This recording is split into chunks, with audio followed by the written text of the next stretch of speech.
Kennedy had never intended to enter the church that Sunday morning. In fact, he had spent months avoiding any place that reminded him of hope, redemption, or second chances, wandering instead through his days with the quiet desperation of a man who had convinced himself that nothing in his life could be repaired. But as he walked aimlessly through town that morning, his shoulders heavy, his eyes tired, and his thoughts drifting into darker corners, something inexplicable pulled him toward the old wooden doors he had passed so many times yet never touched, and almost without realizing it, he stepped inside, slipping into the last row in hopes that the shadows would swallow him up. He sat hunched over, trying to make himself invisible, drowning in memories of a life that felt shattered beyond repair, the job he had lost after one too many mistakes, the relationship that had crumbled because he wouldn't open up, the friends he pushed away out of fear they would see how deeply he was struggling,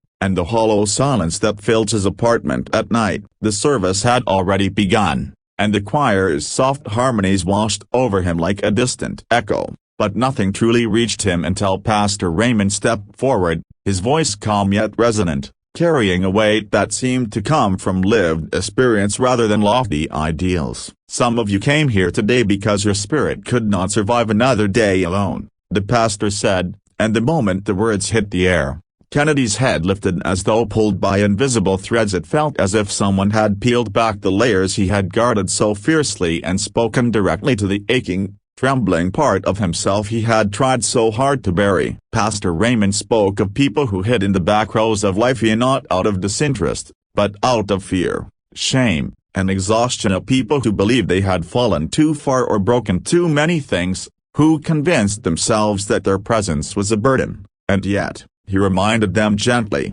the return to hope is sometimes just one honest step in the right direction. Kennedy felt something inside him, something fragile, nearly forgotten, began to stir. His chest tightened and his eyes stung as the truth of the message seeped into him, and as the congregation stood to sing, he remained seated, overwhelmed by the surge of emotions he had tried so long to suppress. When the service ended and people slowly made their way out, chatting and embracing with casual warmth, Kennedy waited until nearly everyone had left before attempting to slip out unnoticed, but at the door, Pastor Raymond stood waiting as though he had expected him all along. "You're new here," the pastor said softly, with no judgment in his tone, only quiet understanding. Kennedy opened his mouth, unsure whether he needed to apologize for intruding or explain the heaviness that had brought him there, but all he could manage was, "I'm going through some things." The pastor nodded in a way that made Kennedy feel seen rather than exposed. "That's usually when people find the last row," he replied,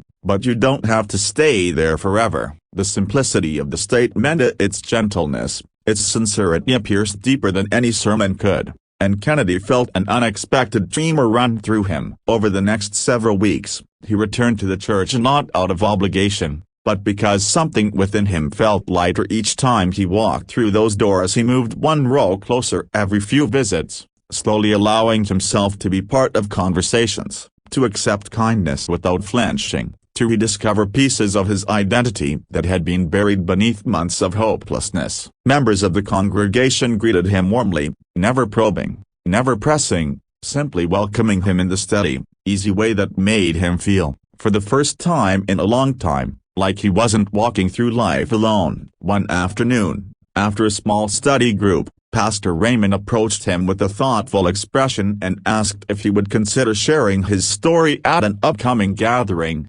believing that someone out there might need to hear from a man who once hid in the last pew. The request made Kennedy's heart race. He had never imagined himself standing before a room full of people, much less revealing the painful truth of his journey, but something about the invitation felt like a turning point, a sign that he had stepped far enough out of the shadows to finally reclaim his voice. On the day of the gathering, his hands shook as he stood behind the pulpit, looking out at faces that had become familiar, safe, and quietly supportive. Taking a breath, he began to speak, his voice trembling but honest as he shared the loneliness that had nearly swallowed him, the mistakes that haunted him, and the unexpected kindness that had cracked open the possibility of healing. As he spoke, he felt the weight he had carried for so long begin to loosen, unraveling thread by thread. When he finished, the room fell into a warm, reflective silence, and not the silence of pity,